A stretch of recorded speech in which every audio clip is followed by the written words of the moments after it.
don't know what happened.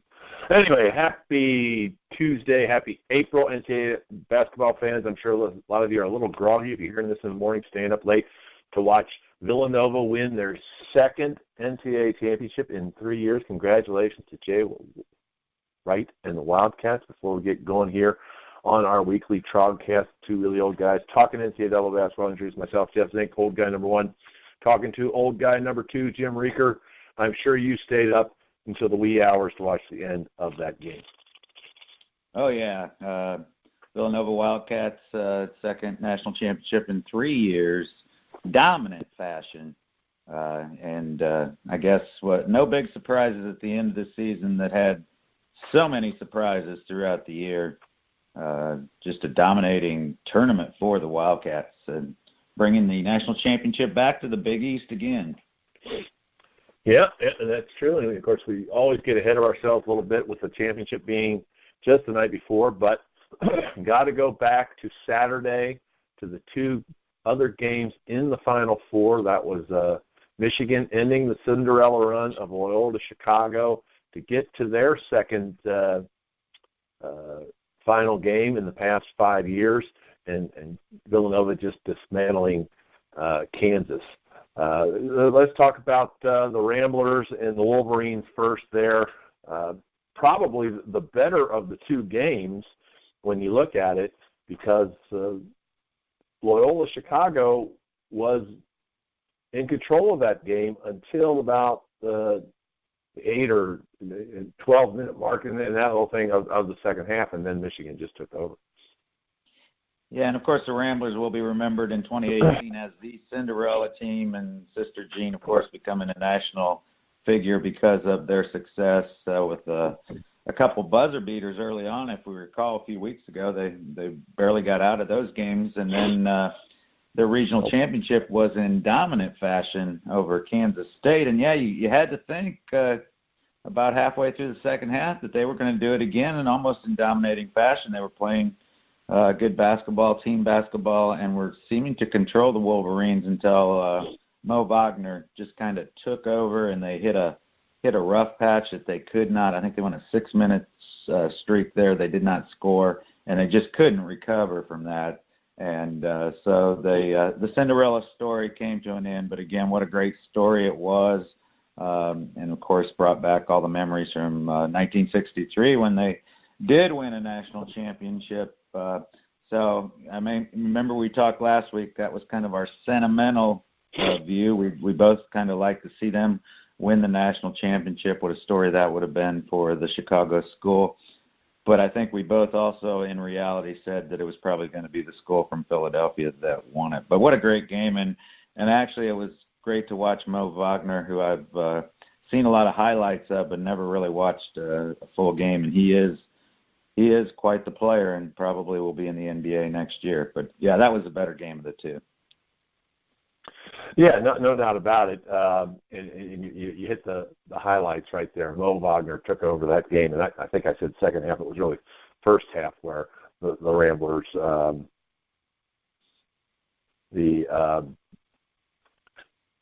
lost control, and Michigan was in there from there on out. And in the other game, you look at it, the Nova Wildcats just took over very early. I think they had Kansas down 18-4 at one point, but it just wasn't a close game at all. I think the pixie dust from the Jayhawks, the way they stormed over Duke, sort of ran out of steam there in the semifinals. Yeah, and we thought that was going to be the better game. Two number one seeds playing each other, two vaunted programs, the Big East tournament champions versus the Big 12 regular season and tournament champions. Although, remember, we had talked about Bill Self had done a great job as he, let's go back a couple months when they were talking that, this might be the end of Kansas Big 12 streak. And, of course, that didn't happen. And I'd even said on this show I thought Bill Self had done one of his best coaching jobs. But, yeah, that game was over almost from the opening tip. The Wildcats just had a phenomenal shooting night, especially from the three-point line. I think they ended up with 18 three-pointers, 13 in the first half, and anytime Kansas tried to make a run, the Wildcats had an answer, and so it was a quick end for the Jayhawks, but again, just played into the overall story that the Villanova Wildcats were just the dominant team in this year's NCAA tournament. And before we get to the final game, and I sort of alluded to this last week without saying it, they've got to be, even though they've been there all year and they were number one for longer than anybody else, and even when they lost, the pundits were smart enough to keep them up there. They lost the Big East to Xavier, but I don't. There were only a week or two that Xavier was actually rated ahead of them. Of course, they beat Xavier twice. But can you remember a quieter national champion working through even the tournament? People weren't talking about Villanova, probably because they were winning by such big numbers. And, of course, the Cinderella story of the Ramblers helped that. And Michigan, like you mentioned, they got by on their last-second shot. So a lot of drama other places. And Villanova was just able to march right through to the end. Can you remember a recent NCAA where a championship just sort of almost sleptwalked for America into the championship? Well, I think you hit it on the head, the fact that, March Madness centers around the buzzer beaters and the Cinderellas, and that just wasn't the case, as the Wildcats were just taking care of business. In fact, stat thrown out there, they won all 6 of their games by double digits, and the last time that had happened was 2009 when the North Carolina Tar Heels did that. So, yeah, it just wasn't a compelling story, so to speak, although I think if you go back and even go back to before the tournament started, a lot of people in their bracket had Nova making it to the Final Four. And I think, and I saw them live once and watched them quite a bit on TV this year. When they're hitting their threes and everything's in sync, they're a machine that just destroys you. And here's the thing. We'll get into the final game, but talking about how they're not really deep. They only play 7-8 guys, but all 7-8 of those guys can hurt you, and that's the reason why they're so good. Well, and you hit on it. There's only been like 4 teams that have been able to march through there. The last time you had this big of a margin in the game, you also got to go back to 1968 in UCLA in the Final Four, I should say. And you got to go back to 1990 to have a final game that had a bigger margin than this. So just a dominant performance by the Wildcats on many ends. Let's go ahead, like you say, and talk about the final game. It was something where it looked like Michigan was going to have an answer for them, but I think at one point they were up 4 or 5 early in the about 10 minutes, 8 minutes in the first half, and then Villanova ends up 9 at the half. And it seemed like you just didn't know where that came from. Michigan up 19-14 at the 11:51 mark, still 21-14 at the 11-minute mark, and then they just got stuck on 21 for about 5 minutes, and Nova with some key baskets down the stretch, they're up by 9, and then Michigan never really was in it from there on out. And like you said, everybody contributed, but you got to talk about Dante DiVincenzo first, don't you? Dante DiVincenzo is now, I can say that now, I've heard it enough. Of course, the super sophomore sixth man of the year for the Big East for the Villanova Wildcats. But, yeah, he was the difference.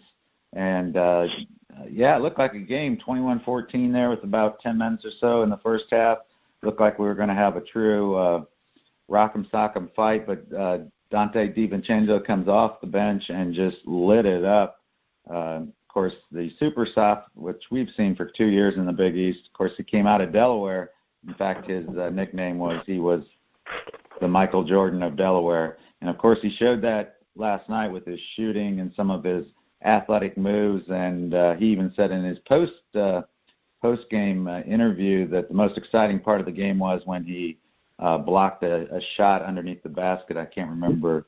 I think it was the backup center for Michigan Wolverines that was trying to take that shot, where he got both hands on top of the ball. He said that was the most exciting play of the game for him. But here's what I would take away from this game. If I had told you before this game yesterday that Jalen Brunson, National Player of the Year by many outlets in America, would have his lowest point output of the year, 9 points total, and sat on the bench with 4 fouls from about 12 minutes on in the second half. I think he was reinserted in the game with about 4 minutes when it was over. So he basically was on the bench when the Villanova Wildcats really put it away. If I'd have told you those two things would happen, you'd say there's no way they win this game. But, again, they were so deep. I remember when they beat Xavier here the last time at Xavier, it was Mikal Bridges who couldn't miss that night from three-point range. But that's the thing, that the 7-8 guys, and they can pretty much all shoot from three, and it's just so hard to defend them, and they play together so well with their screening and their extra pass to find the open man. In fact, they have a saying that you have a shot and you can get a better shot and you can get the best shot, and that's kind of how they operate. Well, you've got to take the 3-point away from Villanova, and even in the games that they struggled, in particular that what was it, the West Virginia game, where they weren't hitting their threes, but they still beat the Mountaineers by 12. This wasn't the case. This time they're back up to close to their national level. They've been hitting about 40%. They hit 37% last night, but what most people don't remember is that they talk about the threes, and there were 10 threes made. Michigan had a terrible night from three-point land, just hitting three. Of course, that's a big part of the Villanova defense. If you can't take that away, they're going to hit that. But what most people don't remember is that opens up so many things underneath. And what I saw, and also you look at some of the highlights, is Michigan having to come out to defend that three, but some beautiful passes underneath for easy buckets and dunks that just added to the lead for the Wildcats, especially in the second half. Yeah, they are the complete team, and they can beat you in many ways. I thought it was interesting. I believe I'm going to say maybe 10 minutes left in the second half, and they got it down to 12. And the announcers, he said something that I almost had to laugh at, like now we got a game. I'm like, now we got a game? They're within 12 points, really. And, of course, I think DiVincenzo hit like 2 threes in a row to knock it back up to 18, and it was over. But I just thought the announcers were trying to keep people interested. Don't change the channel. Keep people from going to bed or changing the channel, watching a little Major League Baseball, which, of course, opened this week. So, I just found that as a very humorous attempt to make it interesting by the announcers. And like I say, it was the largest margin of points since 1990. We've been very lucky, and we've had some very good final games. And it's not that it was a poorly played game. It's just obviously the cream leapt to the top. We got to send out some kudos to the coaches, too. I mean, John Beilein, nobody expected Michigan to be here at the beginning of the year. I know you covered the Big Ten on this program, and never really talked about Michigan until they started winning there in the second half. Of course, very hot, 14 games in a row, won the Big Ten tournament. It's his second trip to the final game in 6 years, so you got to send out kudos to John, who also is one of those guys that does it the right way, recruits kids, wants to keep them in school, wants to build a program. So even though they're going to go home in second, a fantastic season for the Wolverines. Yeah, stat on Beilein that I think I heard this morning was in the last 6 years, 4 Sweet 16s, 3 Elite Eights, and 2 trips to the Final Four. And that right there says it all, that over that stretch of 5 or 6 years, how he's gotten teams ready. And I covered the Big Ten, and I was not high on Michigan. Even coming into the Big Ten tournament, they'd kind of gotten hot at the end of the regular season. They were still the number 5 seed, and I just thought, with the talent, with Ohio State and Michigan State and Purdue in the Big Ten, they weren't even my pick to win the Big Ten tournament, let alone make it to the Final Four in the national final game. And, of course, you got to go to Jay Wright, 2 wins in 3 seasons. You've got to go back to the 06-07 Florida Gators to be the last team to be able to, of course, they repeated, or even go back another 10 years before that. Kentucky, 2 wins in 3 seasons, and almost another 10 years before that. So fantastic win for him. He joins the elite of coaches. There's only 15, as we mentioned last week, including him now, who have won multiple titles. Third one for Villanova. He'll be coming back to try to even join more rarefied air into that 3 slot of Roy Williams, Bobby Knight, and Jim Calhoun, who've won 3 championships. But we talked about that before the semifinal with Bill Self and Jay Wright, if there was a little extra pressure on them trying to win that second championship. And Jay Wright, obviously the best dressed coach in the NCAA, but the man doesn't even seem to sweat. Well, and what I am impressed with in this age of one and done is he really does it without the one and dones. He gets some quality players, obviously, but he molds them into his system, and they stay around. And in fact, we had talked about a few weeks ago, I believe, that the article written about, I think it was in 2009 when they had some success, that he did get a few one and doners, and he didn't like their attitude, and they weren't really willing to buy into his system, and he went back to the old system of getting guys that he felt would play the way that he wanted to play, team basketball, the culture of Villanova basketball, and that's where they've really taken off when they got back to that, where he realized what was really important. So you got to give him all the kudos in the world that he doesn't get the players like the Duke and the Kentucky, and even Kansas gets a few one and doners that he's done it with obviously very good basketball players, but obviously guys' personalities are willing to play within the system and willing to play team basketball. And, of course, that's, again, why they're so good. They do not rely on just one player. They play together and they play a system. Well, we've said this the past few seasons. We talked a lot about it in the 2 years we've had the show about how veteran leadership seems to be making the difference. Mike Krzyzewski switched over to the one and dones, but even his group from 2015, they did have the hot streak by Grayson Allen, who tried to lead the Diaper Dandies as a couple of the guys found to get in there. They just missed it by a fluke missed shot to be able to get in the Final Four. But the past several years, it's been those teams.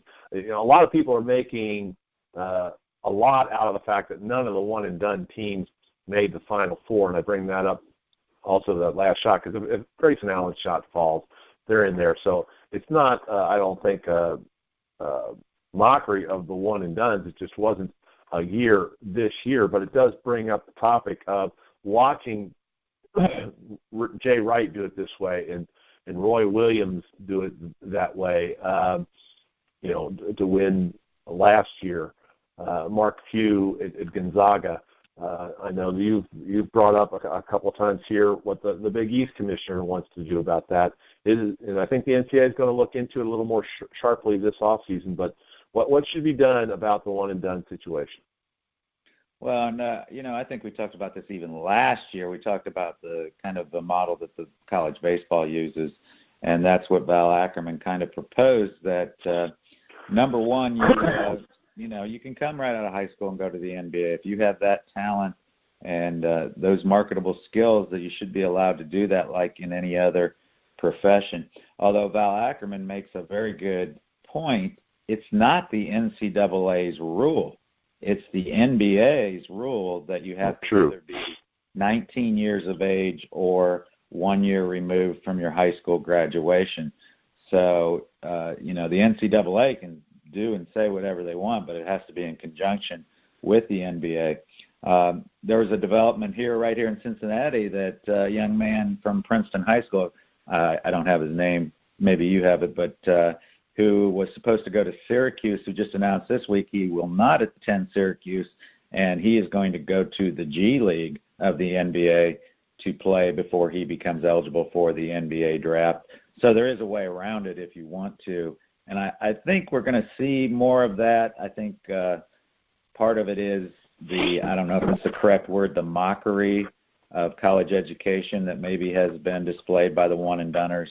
I think of Ben Simmons, who, remember last year, we're not sure if he attended a class at LSU. He obviously quit going to class. He withdrew. Eligible for the second semester, right? And then he withdrew after they were out of the tournament, or I don't even think they even qualified for the tournament. They didn't have a good year. They did not. Just saw, though, interesting enough, that he's doing very, very well in the NBA. Very well. As is Markelle Fultz coming back from injury. Well, it is one of those things that needs to, and I've said this before to you. I don't like the one-and-done rule. I think there are other things you have to put in place as a safety net for those kids that think they're better than they are, like that they don't lose their total athletic eligibility in college if they declare for the draft, or even if it doesn't work out in the first year, or like you were talking about last year, that somehow we've got to get their college education guaranteed. If they go to the NBA, there's some sort of annuity set aside for them that if it doesn't work out, they can still go back to college.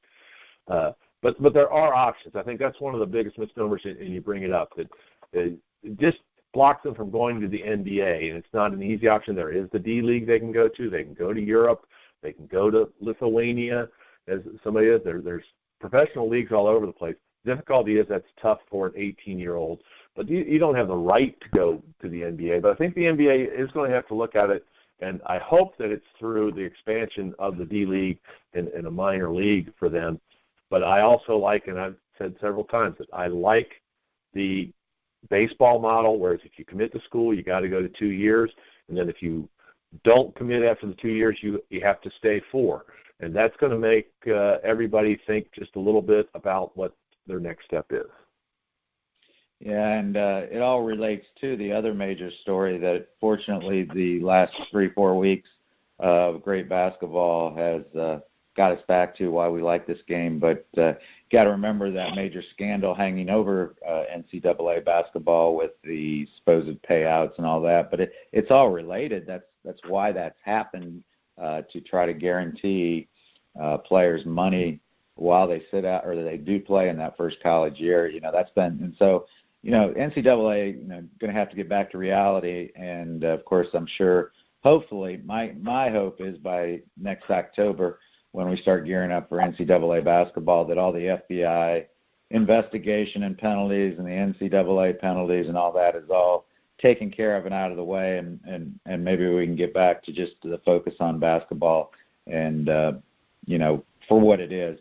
And again, I don't think the game is going to suffer if a handful of, say, 5 to 10 high schoolers don't come to the NCAA, because, again, it's the competition and the, people like us that sit around and talk about it and watch a game. That's what makes it interesting, is, the event itself and the quality. I don't think, if it would suffer because of a few players going to the NBA, not going to the NCAA, I don't really think it would have that much impact on the popularity of college basketball. No, it's not going to affect the popularity. It might affect. Go ahead. Sorry. College basketball has been through a few scandals before and has come out on the other side fine in every case. Well, the beautiful thing is it does sometimes rotate on a player. If you look at, even Villanova, like I said, they didn't go very deep. They got Phil Booth back for this run, and he made a big difference. Their sixth man and their best defender, whereas Virginia lost their best defender. Of course, they went out in the first round and known for defense. That one person can shuffle things a little bit, but especially in the men's, we can look forward a little bit to next year, as you're talking about. And of course, people are already talking. They got rankings out. It's going to do this, and they're losing Jalen Brunson, but and Mikal Bridges would probably go. That's what most people are predicting. But Jay Wright is bringing a lot back, and you've got to say that Villanova might be the early favorite to be the first team to repeat since the Gators. Well, and I just interesting you say Jalen Brunson, and him and Mikal Bridges are, in most minds, penciled out. But here's the thing about Villanova. If you look at their roster, actually Jalen Brunson will graduate after 3 years, but he has 1 year of eligibility. I just saw an interview with him on the Mike Greenberg's new show. and they asked him about that, and he said, "Hey, I just won a national championship. I'm going to enjoy this. I don't know what I'm doing next year." So they could have everybody back. In fact, I looked at their roster. I think there are 3 seniors on the Villanova roster. I think they're all 3 walk-ons. So they're not big contributors. So. They could have their entire starting lineup of their top 7 or 8, and probably I'm sure they have a couple of high school recruits coming in, because that's the other thing about Jay Wright. He has never had a deep roster. He usually only has about 7 or 8 true scholarship players, and he says he does that because he doesn't want scholarship players sitting on his bench and not playing and creating problems. And of course, and he's been through a year where 3 of his stars at one time or another, Phil Booth was one, the Gillespie boy was another, and I'm not sure who, there was a third one. They had 3 major injuries where 3 of those 8 guys were sitting out, and I think at one time they only had 6 scholarship players actually playing, so they had to play some of those other guys. Just a different way he does it, but it's a scary look at the future. But of course, how many are they going to win in a row? And they're now being called a true blue blood, blah blah blah. And as we know in sports, sometimes maintaining that edge and competing, especially when the target's going to be on your back, really big now. They've had a dominant run in the Big East until Xavier dethroned them this year, but even then they beat Xavier twice. And you may have heard this in all the talk. You know the last time that Villanova was not favored in a game in the NCAA? It's probably been a long time, because one of the other things was that they were getting knocked out in the second round about 3 out of 5 years when they were. I'm just talking about all games, not the last time that Villanova was not favored in a game was the championship game of 2016, which of course they won. So that's 2 straight years. 2 years of being favored in every game. And, of course, we've already talked about their dominant run of double-digit wins throughout this, and that's just incredible. Congratulations to them again in all that's going on. Like I said, the big thing is whoever's coming back, but Jay Wright's coming back, and that's what's going to make that program. Before we go on to other things, NCAA, we've got to remember that there was something else going on up in Columbus. And if you were a basketball fan, whether it's men's or whatever, if you were paying attention to the women's tournament, you were treated to some fantastic basketball over the weekend. All 4 top seeds went to the Final Four in Columbus. That was Louisville, Mississippi State, UConn, and Notre Dame, and you were shown some phenomenal games. Notre Dame wins their second championship, Muffet-McGraw, after 17 years. She's really worked hard for it. She won in 2001, won it again, but they were runner-ups in 11, 12, 14, and 15, so it's got to be good. That's the longest time in between victories. But 2 fantastic buzzer beaters. I don't know if you saw any of that, Jim, but it was certainly great for basketball. I did watch a lot of it. Actually, I watched the entire final game, Notre Dame and Mississippi State. And, in fact, the talking heads yesterday, a lot of this shows, the question was the women's Final Four, did it outdo the men's Final Four? And I think if you watch both of them, you'd have to say for excitement and entertainment value, by far, 2 overtime games in the semifinals with buzzer beaters, and then a buzzer beater in the final game. Unbelievable shot, and and this is not a household name. I hope I get it. Reaker Ogunbowale. Got it. I've been practicing a few times. Just an unbelievable, and she obviously will go down in history for a long, long time, and hitting those 2 buzzer beaters to win the national championship. So, I did watch that, and that was great, and it's great for women's basketball. It brings more attention. And then you throw in, you had the dominant UConn team who has lost in the semifinals the last 2 years and not won the national championship. Of course, it was Mississippi State who actually beat them last year, and then they didn't win the national championship, lost to South Carolina. But then it was Mississippi State. You had the story of them making it back to the national championship game and, again, falling just a little bit short. And if you watch the game, how exciting it was, Notre Dame was down by 5 points, I believe, in the last minute. And it just went back and forth with unbelievable plays and then up to that final shot that clinched it for the Irish. Yeah, I did watch it, and it was great basketball. It was good stuff. You've got a feel for Mississippi State, who they knocked off UConn last year. Notre Dame did it this year. They were beat on a buzzer beater last year as well. You know, we're making big things about the buzzer beater, and it was a great shot, but you got to remember the game was tied, so we'll just gone to a second overtime. But you just got to love what's going on. And here's, I think, the best stat from that. I got a chuckle out of it when I was listening to an interview by Muffet McGraw early on one of the news shows yesterday. It was she goes, well, we feel very blessed. We only had 3 losses, and we had 4 ACL tears on the year. So to be able to come back from those kinds of injuries and win it all, congratulations. And nothing against Gina Orion. A lot of people, I mean, UConn is the Kentucky of women's basketball, and people either love them or hate them, but you've got to admire the program that he puts out there. And another stat that was very telling to me is he's never lost in the NCAA in regulation time. So the only time that anybody's been able to beat UConn has been in overtime, of course.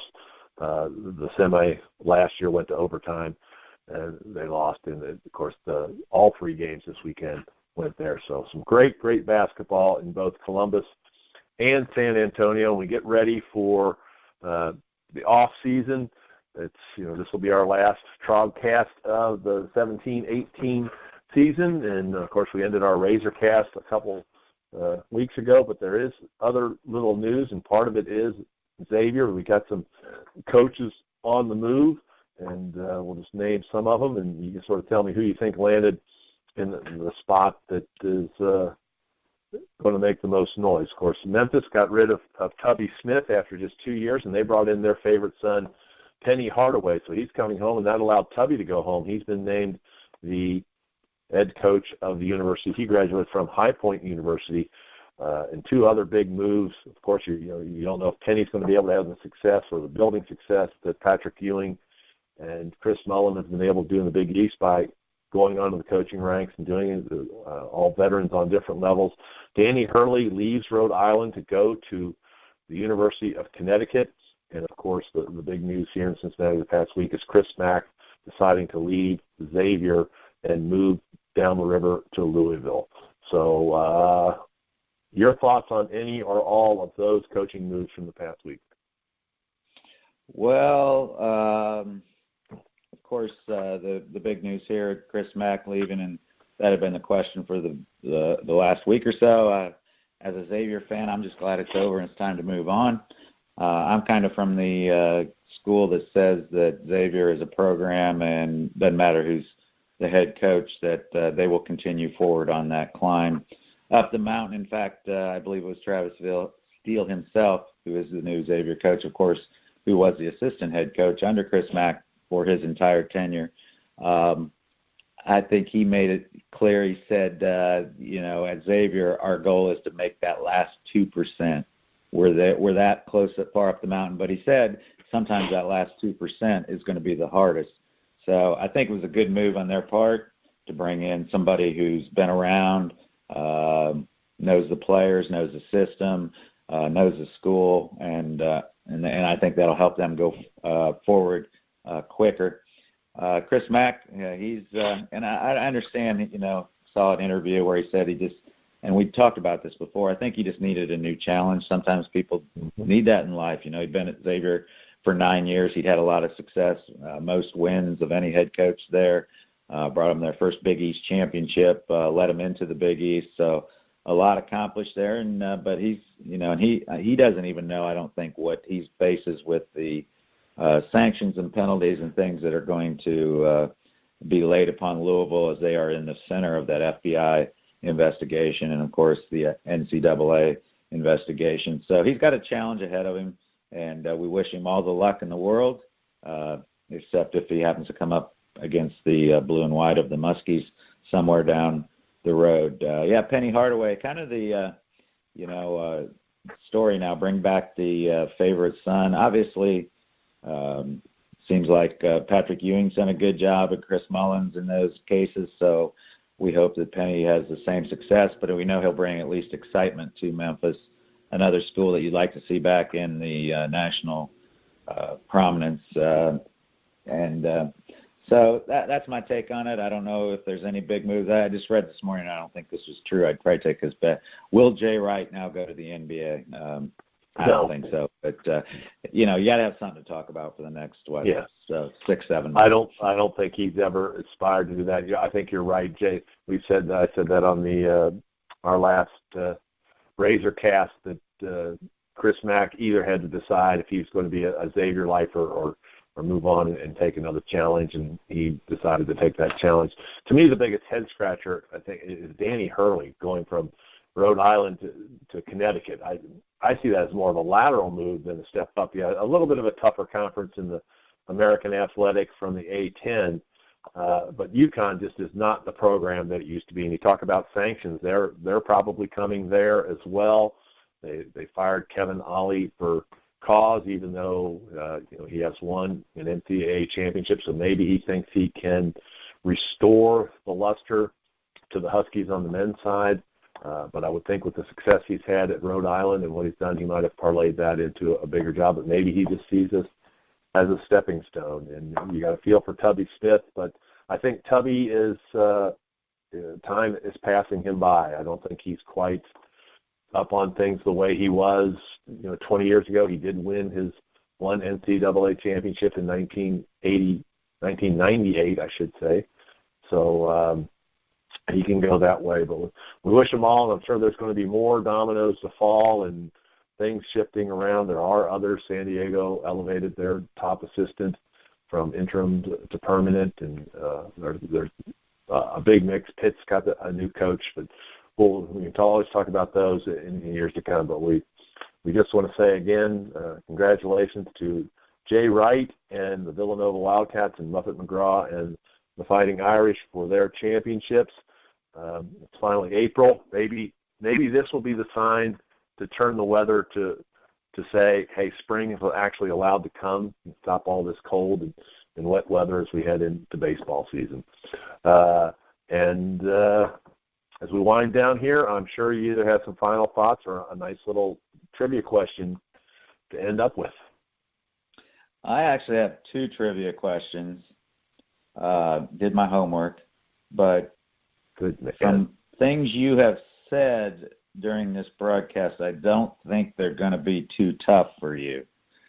But I will, it is what it is. You will still try your best.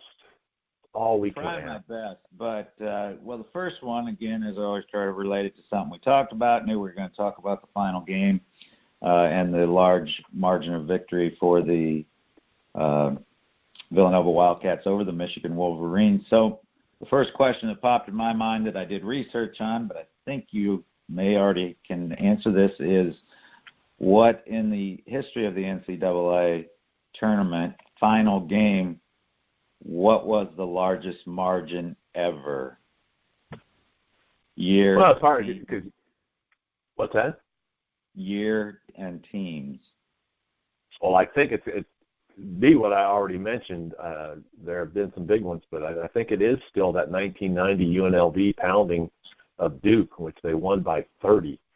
Of course, people also remember that next year Duke came back and beat them in the semifinals on that. That's the year that they got the famous Leitner shot against Kentucky to get in there.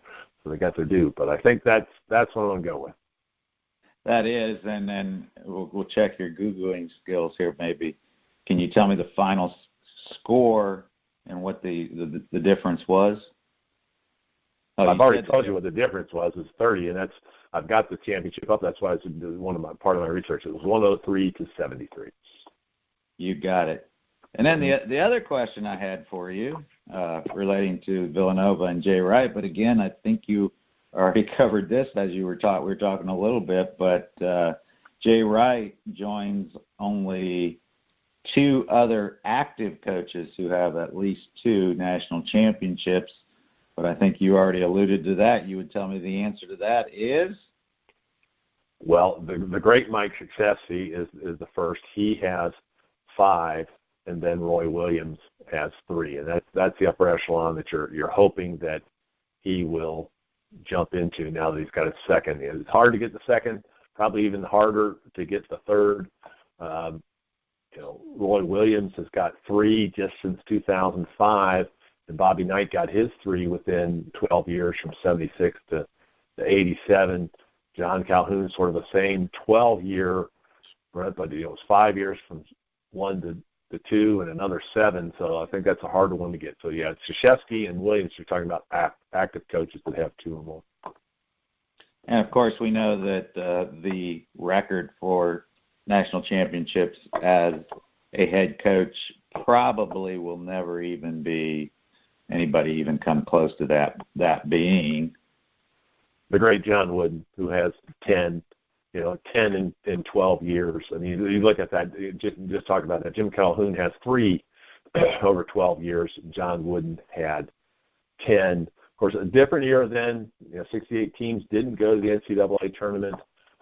He was in an era where just 16 went, but he still won them, and did it in such great fashion. Won back-to-back in 64, 65, and then 67 through 73, that great 7-year stretch before he lost to NC State and then came back. And when you look at it, you're right. You look at Mike Krzyzewski, who's getting up there in the years, has 5, and he's one of the greatest coaches you ever had. There's no way on earth that Mike Krzyzewski is getting 5 more in his tenure, and he's the closest. And you can't see Roy Williams getting another 7 at his age. And you go down to Jay Wright, who's the only other active coach with 2. Still a relatively young man coaching-wise, but 8 more wins. You're right.